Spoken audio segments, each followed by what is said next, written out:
When Michael meets Dalia, he thinks it's meant to be. We just seemed like we connected perfect. There's just one problem. She wants him dead. Oh, are you sure you want to kill this dude? I'm positive, like 5,000% sure.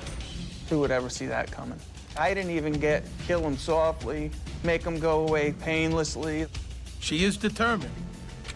But there's a twist in the plot. This is Sergeant Frank Ramsey. It's very urgent when you come home. It involves your husband. There's been an incident. He had it so bad that love was blind, deaf, and dumb. My name is Steve Schirripa. I grew up in a pretty rough neighborhood in Brooklyn, New York. I've seen good people turn bad and bad people turn worse. Some took contracts to carry out a hit. Some were victims of a hit. To hitmen, life and death is just part of the business. It's nothing personal.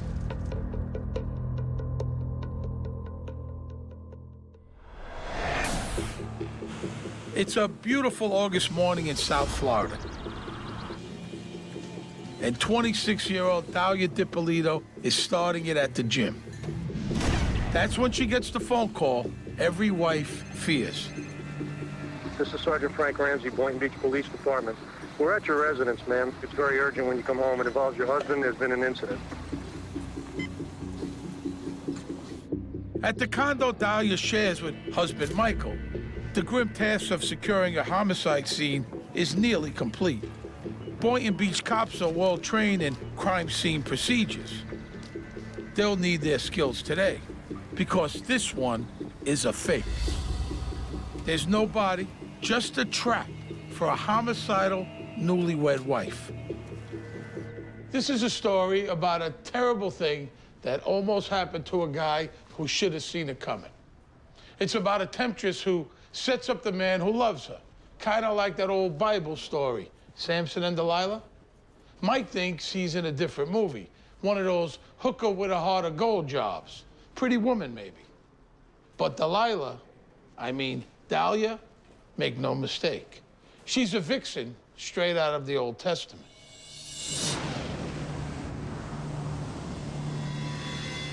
October 2008, the year before that fateful August.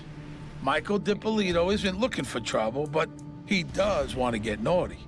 Mike's wife, Maria, is out of town. He has needs and a telephone. Bad combo. He called an escort to his office in Boca, and the woman that showed up was Dalia. Samson, meet Delilah. How did Mike feel that ill-starred day? I'd like to tell you I met Dalia at church, but I'd be lying to you. Me and Dalia, we got along really well right from the beginning. At the time, I thought my first marriage wasn't really working out. I wasn't happy, and I meet Dalia, and everything's new and exciting. And the reality, you know, looking back on it, I made a very bad choice. You know, I had a really good first wife. When Maria got back from traveling, she told me that Michael did pretty quickly ask for a divorce. Maria and Michael Dippolito were divorced in January of 2009, and 5 days later, Dalia and Michael Dippolito were married.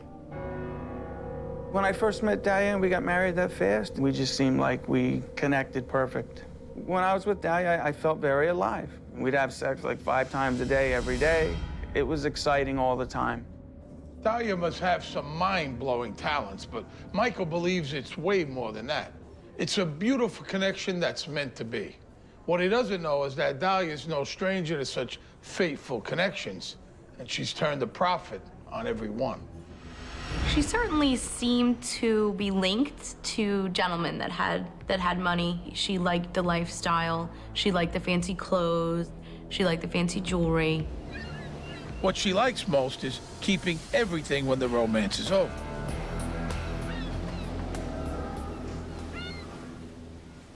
For a girl who likes costly trinkets, Dalia came to the right place.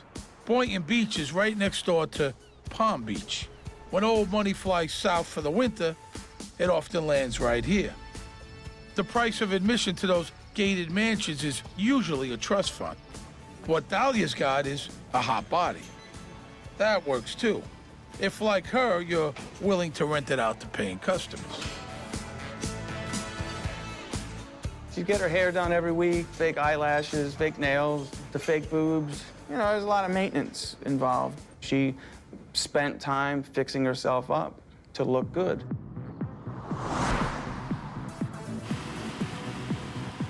Florida is a really transient place, and a lot of people come to Florida to escape their lives, whether they are criminals or whether they're retirees.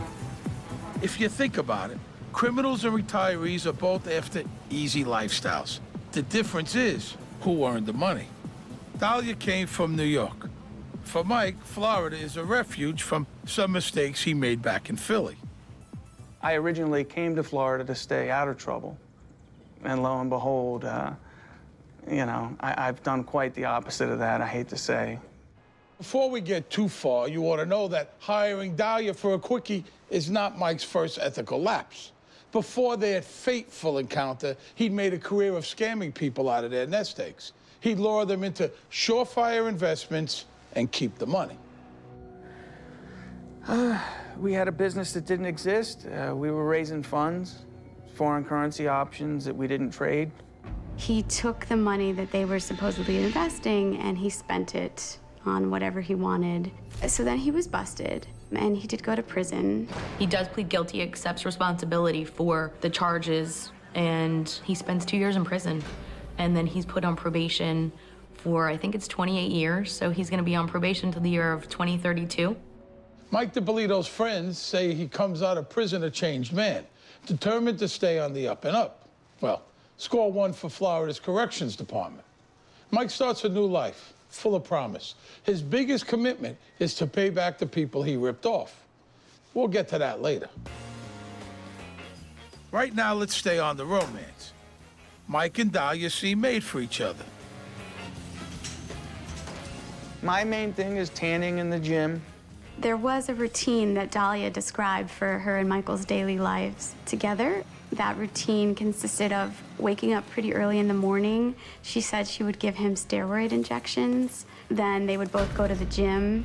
Michael DiPolito had liposuction, I believe, on his love handles. I have a bad habit. I focus a lot on the external things. You know, wow, palm trees, it's exciting. Everybody has a nice car. And I'm a shopaholic. I love to shop.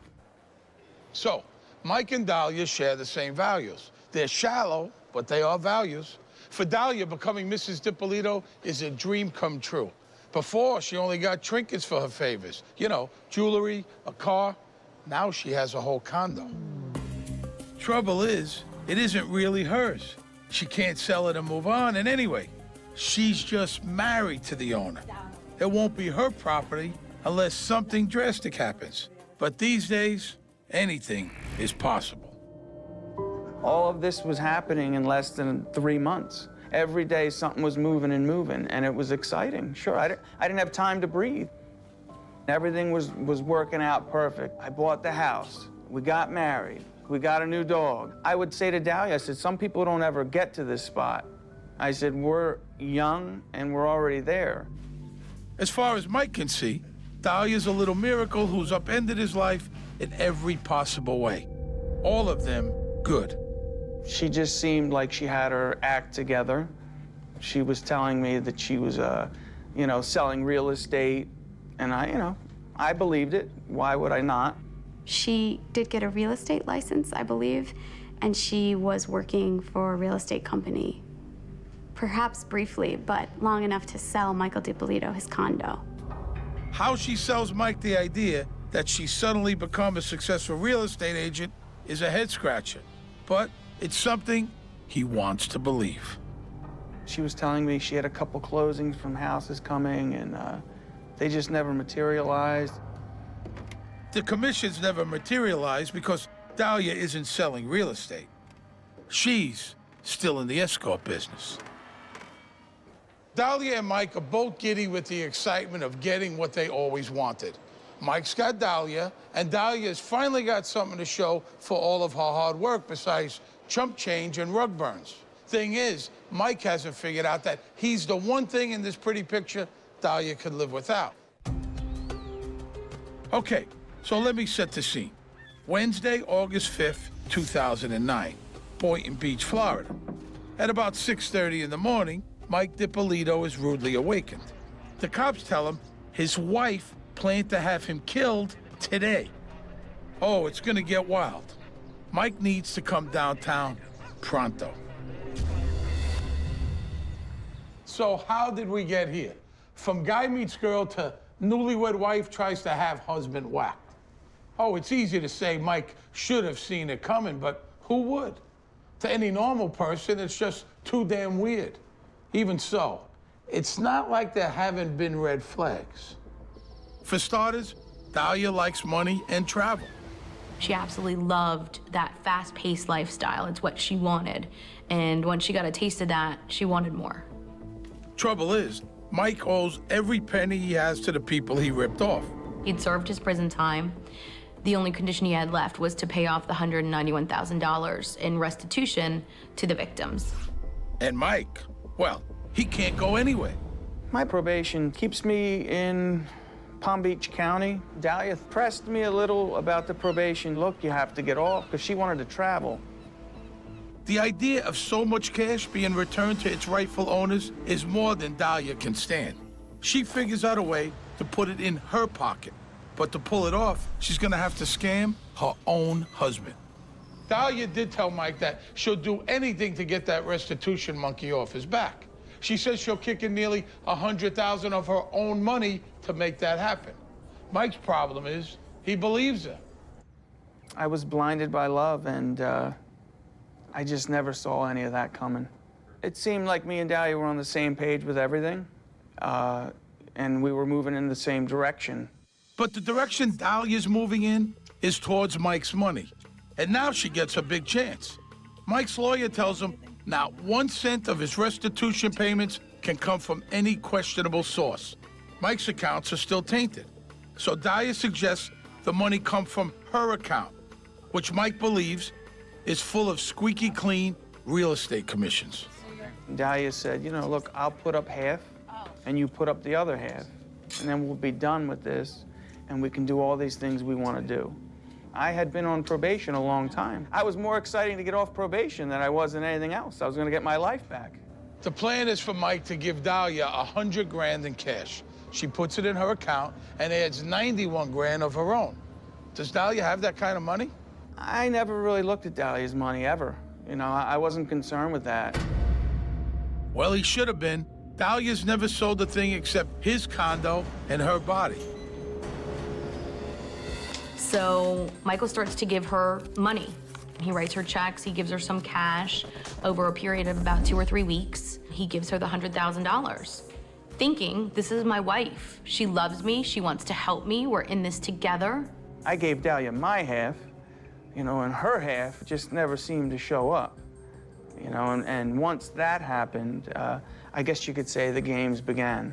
She takes his money and she just spends it how she wants. We'd go shopping sometimes, and once in a while, you know, she'd say, hey, let me pay for that. You know, the funny thing is, I was paying for it. It was my money, you know, but I would never know that, right? Dalia's scheme bears an uncanny resemblance to a well-known street scam. But she's got a big problem. She's married to the victim. What's worse, she doesn't even like him. What's the cure for the 7-week itch? What if Michael was back behind bars? My impression was that she thought he'd be a perfect source of wealth, Michael DiPolito, as long as he wasn't there. And she could just enjoy the house and the cars and everything with him being in jail. The cops get a series of anonymous tips saying Mike is a big-time coke dealer. Check his car. You'll see. They're looking, they find a cigarette pack with cocaine in it. I said, why would I put that under my tire? You know, if that was mine, I would assume it'd be in my pocket. Cop pulled me aside and they're talking. He says, look, I'm gonna let you go. And I'm like, I had no idea why this guy let me go. All he had to do was arrest me and I was in a lot of trouble. Even if he arrested me and let me go, I was in trouble. Here's the bit that gets me. Lawmen love finding parolees breaking the law. Boom, back to prison. No trial, no hassle. But even the cops think coke, smoke. This is a setup. They tell Mike to watch his back and let him go. You don't have to be Sherlock Holmes to make some elementary deductions here. Let's start with who's got the keys to my car? I was at the courthouse, and I ran into the arresting officer, and they said to me, hey, you know, I just wanted to let you know the reason we let you go that day, because we knew it was your wife. And I looked at him, I said, how'd you know it was my wife? He says, she was more irritated that she had to stand there and wait than she was upset for you. Then there were several calls to his probation officer, several anonymous calls made that he's dealing drugs out of his house, that he's selling steroids, that he's selling ecstasy, and the probation officer would show up unannounced and do searches of Mike DiPolito's house. During that period of time, what she's doing is she's trying to have him arrested. She's trying to set him up. She's trying to get his probation officer to violate his probation so he'll go back to prison. How do we know all these details? Dalia's a text addict. Check out this little gem. She definitely was enlisting her former boyfriends to try and help her get rid of Michael. Dalia's many boyfriends seem only too glad to help. And why not? I mean, she's hot, and she makes it clear she's bored with Mike and very much available. She maintains contact with a lot of her ex-lovers and uses them for whatever she needs. Her bestest texter, with benefits, is a rich guy in California named Stanley.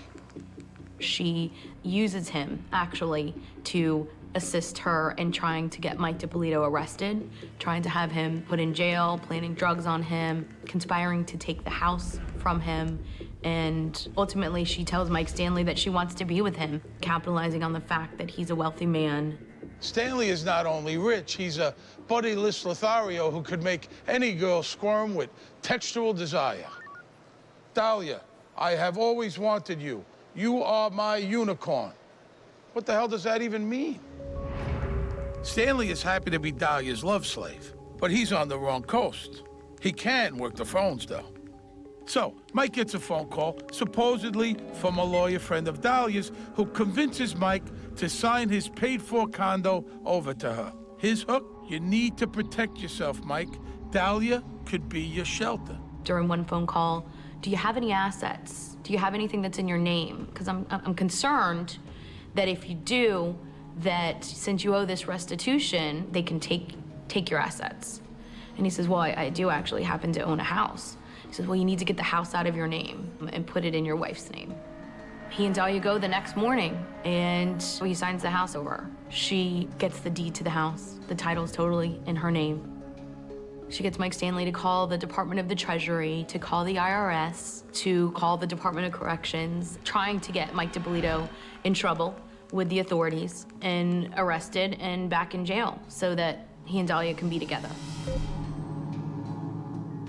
While all this is going on, it seems from Dalia's texts that she's still in the escort business. Love is blind, clueless, call it what you want. Mike doesn't even notice.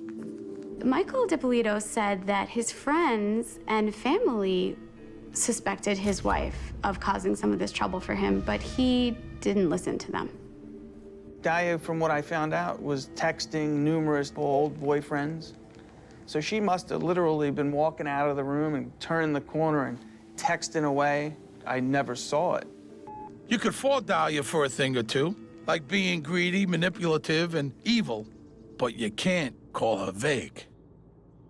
Despite making her wishes clear, Dalia's efforts to get her husband back behind bars are going nowhere. And that puts her in a sticky situation. She's burnt through Mike's restitution money. Now, in my experience, people tend to get bent out of shape when large sums of money go missing.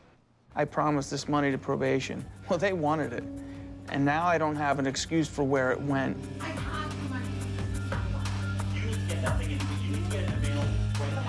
I had confronted her a couple times. She would get very upset. It's not me. What are you talking about? You know I'm coming up with the money. You know, I'm trying to give my wife credit. Oh, Dalia has her ways to calm Michael down. And she gives him no time to think. Before Mike, the guy she leeched off didn't mind. But Mike needs that $100 grand now to get his ass off probation. After 2.5 weeks of this, you know, it just got to the point where I knew, you know, she was lying. And, you know, our sex life's still good. We're still getting along. We're still doing the things we do. But, you know, there's this shadow over me of, you know, okay, where's this money? Because now everybody's asking me, Mike, where's this money supposed to be here? So, Dalia's cornered. Mike's gonna figure it out soon, and it will be ugly, unless something takes him out of the picture. It's hard to believe, but it seems that Dalia's heart is made of ice. Murder for her is an easy way out of an awkward situation. Oh, and speaking of ice. She brought him tea that was laced with antifreeze. Yeah, awesome. I'll see you later. Okay. All right. Have fun. I grab the tea and I take a sip. I couldn't get it out of my mouth fast enough to spit it out. It tasted like gasoline. In my mind, I'm just thinking, oh, they didn't stir my tea. I didn't think anything of it. So Michael DiPolito misses every possible tip-off. He is alive today through no fault of his own. After the poison tea goes down the drain, Dalia realized she needs professional help. Therapy? Nah. This is a show about hitmen, remember? I mean, what do you think she's going to do? It's 5 minutes from Dalia DiPolito's gym to the condo where she believes her husband's been murdered. She thinks she's driving down Easy Street. At 26, she's a rich widow. All she needs to do now is fake bereavement as well as she faked being a happy newlywed. There are better solutions to Dalia's dilemma than murder, but none of them seem to cross her mind. If you're in the sex trade, I guess immediate release is what you're usually after. But hiring a hitman is the long-term solution. And she's got an immediate problem. What do? She produces a check for $191,000 so that Mike DiPolito can be off probation. There's no money to back it up. But Mike doesn't know that. This gets a little complicated, so pay attention. They bring the $191,000 check to Mike's lawyer. But now Dalia demands that he pony up the extra 91 grand, not her. Mike's in a bind. He gets the cash and gives it to Dalia. She hands over the check. Is there time for one last flim-flam? Why, yes, there is. The old switcheroo.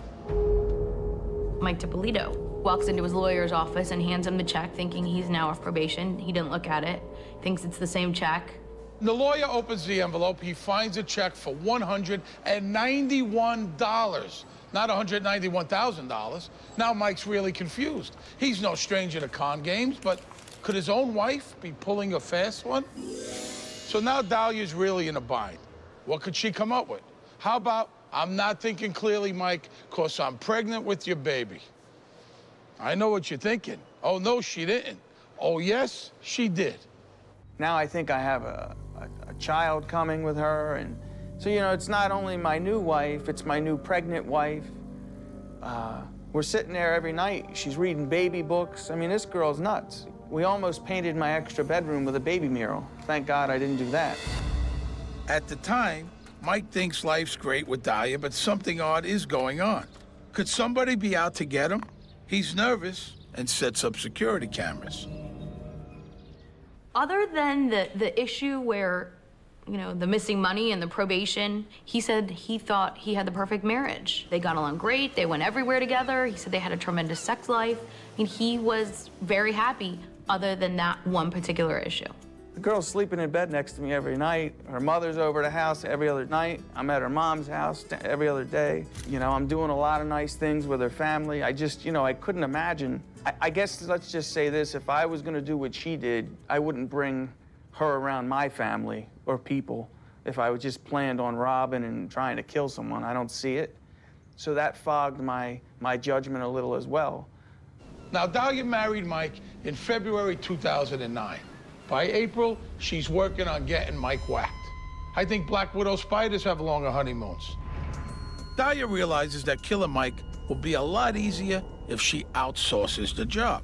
So she decides the perfect candidate is her longtime lover, Mohammed Shahada. Mohammed gives her some pushback. Unlike Dalia, he knows the difference between a favor and homicide. They're having a heated conversation, and she's saying about how she wants to have her husband killed. And there's some gang members from Riviera Beach that are close and can hear their conversation. So they step in and say, we'll do it.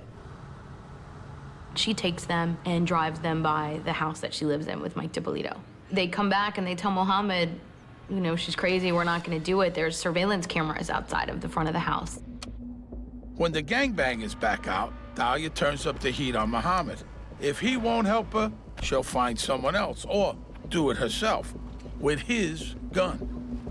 For Mohammed, the bloom is definitely off the Dalia rose. Illicit nookie he was up for. First-degree murder, not so much. Florida fries people for that. So what does he do? He calls the cops. Mohammed tells Detective Alex Marino of the Boynton Beach PD about Dalia's crazy scheme. Detective Marino tells Mohammed he'll need his help to shut her down. Mohammed agrees to play along. I'm glad the guy obviously did what he did and turned Dalia into the police. He saved my life. In all fairness, you know, he spent a lot of my money with her, and he's banging my wife, so I'd have to say we're kind of even. Detective Moreno knows he's got to catch Dalia red-handed or he can't charge her. Mohammed's story, just hearsay. So he bugs Mohammed's car and then gets him to set up a rendezvous.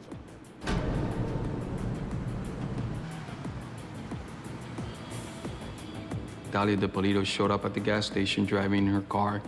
The informant was at the gas station already waiting for her. She exits her vehicle, goes into the informant's car that was set up with the video and audio, and they immediately began the conversation, and without any hesitation, she begins talking about how she wanted her husband killed. Mohammed is an actor, and he sticks to the script. I won't do it myself, Dalia, but I do know a guy. Dalia hands over pictures of Mike in their condo. The police get it all on tape. One take. Right, but right now I'm not seeing him. I'm not anything. Wipe my hands off this pictures. Really? You're gonna give him something with my fingerprints all over? I'm gonna show it to him. He's not gonna keep it. The next scene the cops want is the money shot. Dalia hiring a hitman. Officer Whitty John looks like a cop, but Dalia doesn't pick up on it. Now, here's a little tip for you. Policemen and bad guys look alike, but cops have better teeth. They told me they had this lady who was trying to find someone to kill her husband. So they wanted me to pose as the hitman and try to make contact with her and set up a meeting so we can talk about, you know, the details of killing her husband. Officer Woody Jean, he was in the undercover unit, so we decided that he would be the best guy to play the role as a hitman.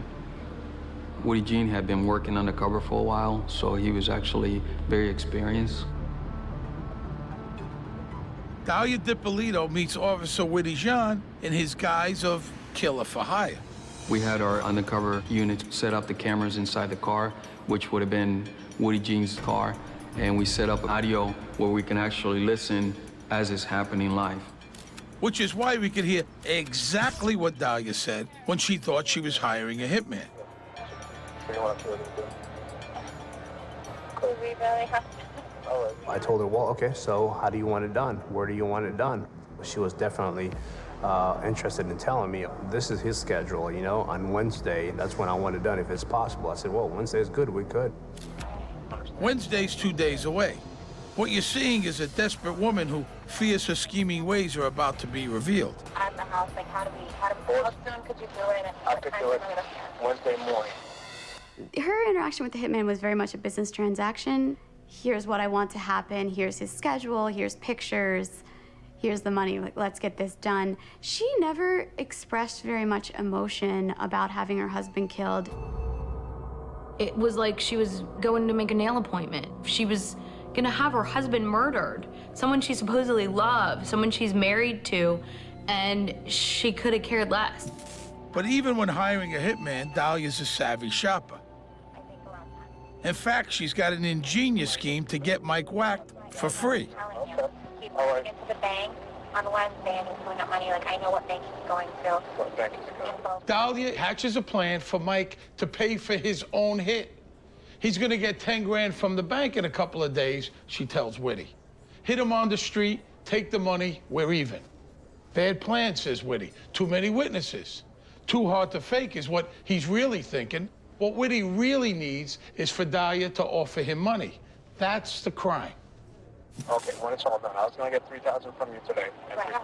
Then Whitty Jean convinces Dalia that the way to do the hit is at the condo, the old robbery gone bad ploy.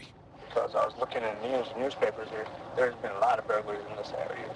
You also want to establish different aspects of a crime. You know, you definitely want to show intent. You actually want to gather evidence. Criminal intent?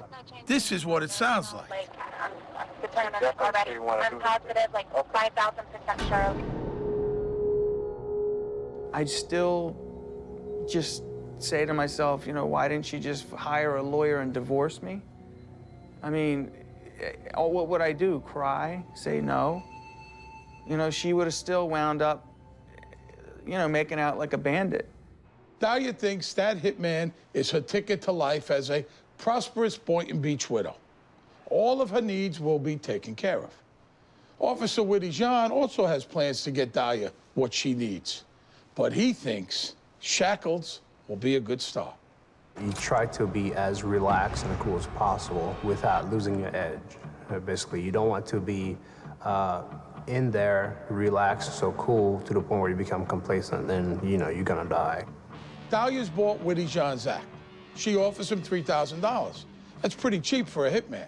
But all Officer John needs on tape is for her to make any offer of money for murder. Her intent was that I'm gonna pay $1,200 to get him killed. If he asked for $3,000, okay, I'm willing to pay $3,000. Meanwhile, lead investigator Alex Marino is blocking out the sting for the day of the hit. He wants Dalia on camera after she thinks Mike's been killed. A trial, like a movie, is a show. He's preparing for it and wants every scene just right. What do you need to dress your set? Cop cars, crime tape, you know, all that CSI stuff. We're gonna make it believe like it was a robbery or a burglary that went wrong. Put some fingerprint dust in front of the house, by the front door. Just make it look like somebody just got killed inside the house. The hit is set for Wednesday morning. Dalia's job is to make herself scarce. I give her the instructions to leave her house by 6 o'clock in the morning. So this is Dalia's moment of truth. She could call it off, stay home, tell the hitman never mind. She might have to do some fast talking, but she's good at that. She doesn't do it. She kisses Mike goodbye like it's any other day. She heads to the gym, figuring when she sees him next, it'll be at the morgue. Dalia gets up, says, I'm gonna go to the gym today, and I'm like, okay. She just won't stop talking. When she leaves the house early in the morning, she takes all her jewelry to the gym. I mean, who does that? She took, you know, some of her prized possession with her because she knew that I was gonna be stealing things from the house. She didn't want one of the things stolen to be hers. Wednesday morning, everybody shows up early in the morning, and people get assigned to different locations where they're gonna be conducting surveillance. We set detectives at the house, giving us information when she leaves and when she goes to the gym.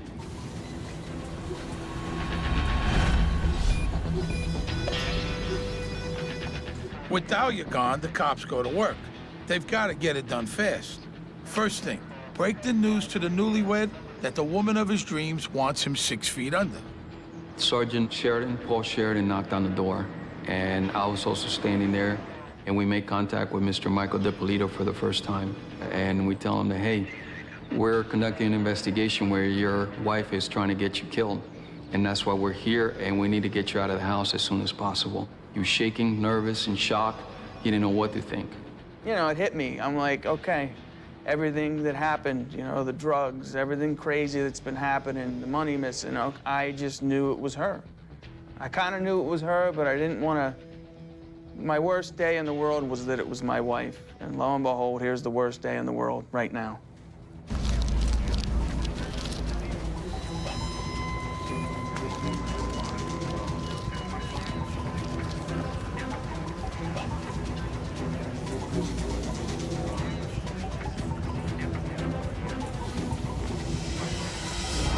When Mike's safely downtown, Sergeant Ramsey calls the wannabe widow. This is Sergeant Frank Ramsey, Boynton Beach Police Department. We're at your residence, ma'am. It's very urgent when you come home. It involves your husband. There's been an incident. Upon her arrival, she sees all this police action going on and the yellow tape and everything else. So she pretty much has an idea thinking that her husband had been killed. What you're about to see is the first and only take of Dalia's career-making performance. Listen, we had a report of a disturbance at your house, and there were shots fired. Is your husband Michael? Okay, I'm sorry to tell you, man. He's been killed. He's been killed, Mary. Listen, try to calm down. Right now, we need to get you. We need to get you to the police station. I can't let you in, man. We have to do our job. You want to find his killer, okay? We need you to calm down. You gotta give Dalia credit. She's a master at faking emotion. She's put a lot of thought into the script for today, and she plays her part beautifully. But things are about to go off script. Dalia's gonna have to try some improv, and the show just keeps getting better.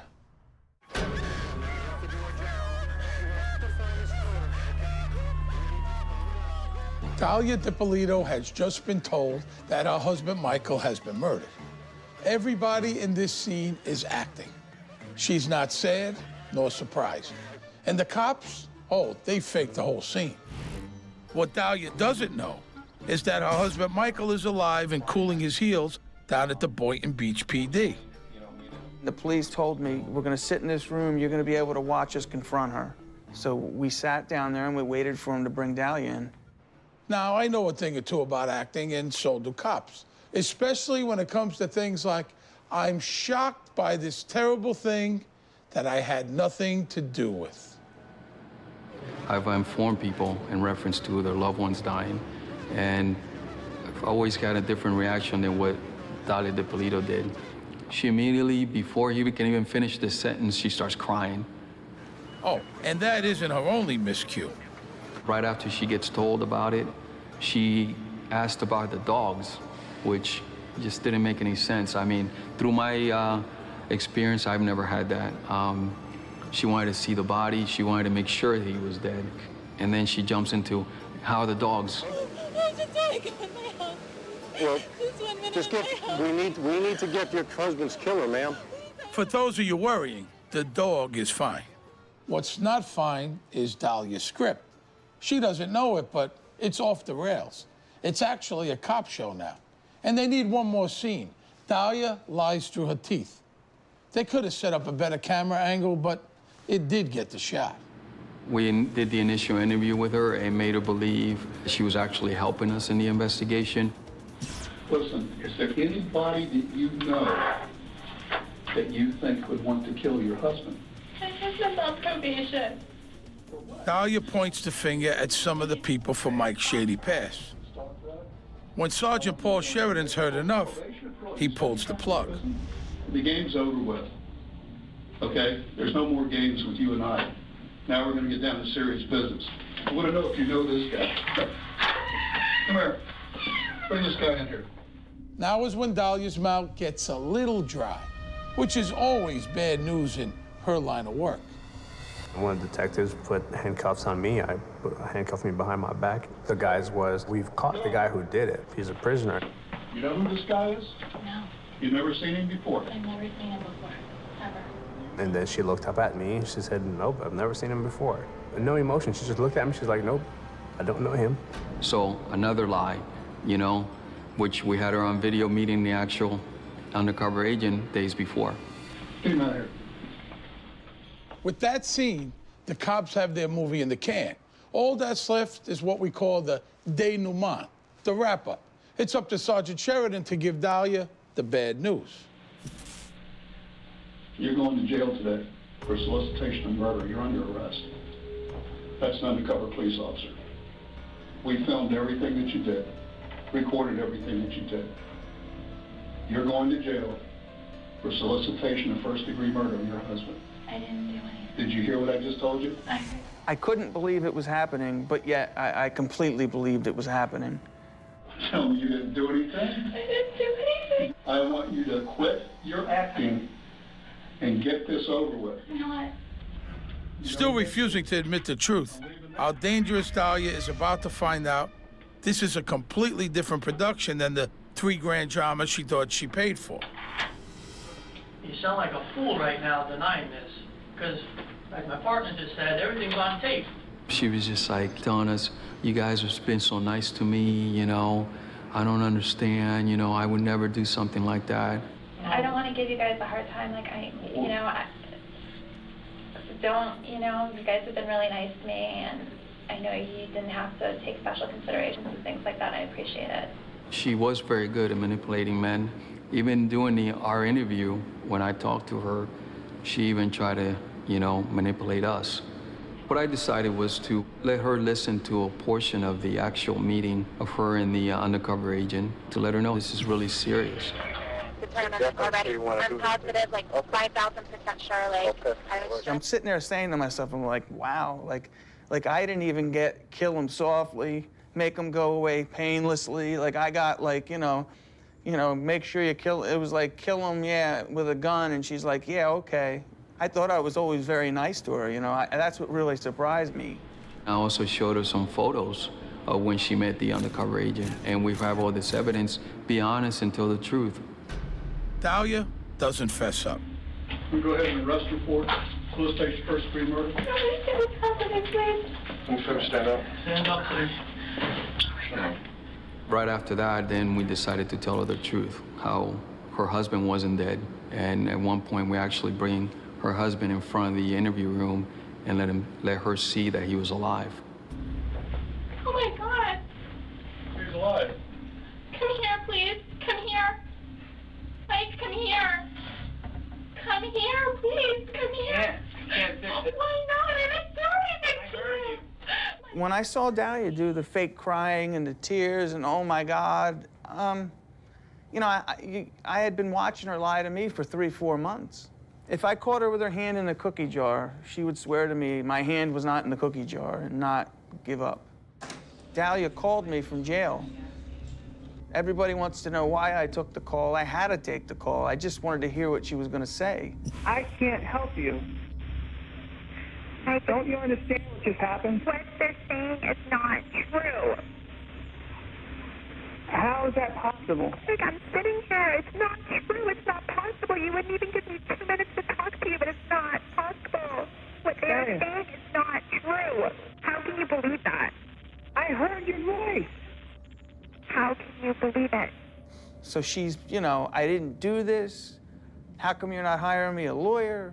And I just couldn't believe that she kept coming and coming. I'm like, look, I said, you're caught.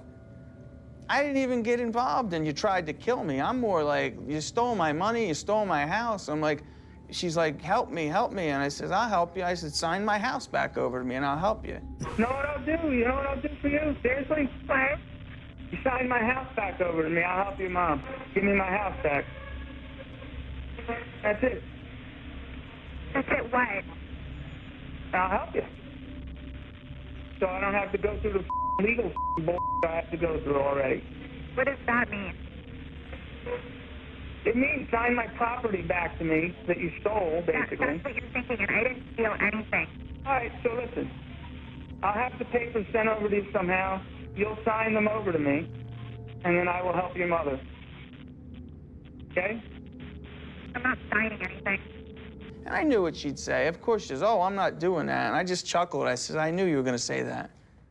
This is someone who basically thinks that nothing's gonna ever happen to her. She's not really gonna be arrested. She's not gonna be convicted of this. She'll get out of this, like she always does. I didn't do anything, and I didn't plot anything. One interesting piece of evidence that we found during the course of the investigation, we did a forensic exam of her computer. And the day that she was to meet with Woody Jean, the hitman, while she's waiting for him, she's at home and she's on her computer. And she does a search, a Google search. And she types in funeral homes in Boynton Beach, which is where she lived. She clicked into websites such as how to have a meaningful memorial service. So clearly the theory from the prosecution was that, you know, she's sitting there right before she's gonna meet with the hitman, she's plotting her husband's funeral service and she's trying to figure out how she's gonna look like the grieving widow. So you remember how in that old Bible story, Delilah robbed Samson of his power by setting him up for a haircut? Maybe it's the handcuffs that sapped Dalia's power. When Michael DiPolito faces the woman who tried to end his life, it's hard to see what the attraction was. When I saw Dalia in court, I felt bad for her. From what I was told, Dalia thought this was all gonna go away and she was gonna move on with her life. And I don't think she understood, you know, what really is happening. You've seen a greedy, manipulative, evil woman who won't stop at anything. There's no denying the truth. She did it, and you know it. Before he sentences Dalia, the judge tells her what he thinks of what she did. It was pure evil. You were taking advantage of a guy that was gullible, that was in love with you. Dalia DiPolito gets 20 years. On this day, Michael gets the last word. I wish we were never here, and as far as the sentence, I'm 5,000% happy with it. That's all for now. If I were talking to Dalia now, I guess I'd say to her, you know, was it worth it? You know, this is a person I would lay in bed and tell her all the things I did wrong to go to prison and be on probation, and how I definitely would never do it again. And, you know, obviously she didn't hear a word I said. Michael didn't see the entire big picture. He didn't see really what was going on because he was so blinded by love. He had it so bad that love was blind, deaf, and dumb. You know, the funny part of all this, if you really look at it, she's actually she had me 5 ways to Sunday 10 different times, but she just didn't do it. You know, she couldn't poison me right, she couldn't plant drugs on me right, she couldn't, you know, she had me 5 different ways and just kept fumbling the ball. So what's the lesson here? Well, here's one thing to ponder. Mike DiPolito had a wife who loved him. He dumped her for a greedy, conniving, homicidal floozy. No matter how small your brain is, it's still bigger than, you know, other body parts. Not using the brain God gave you can be a fatal mistake.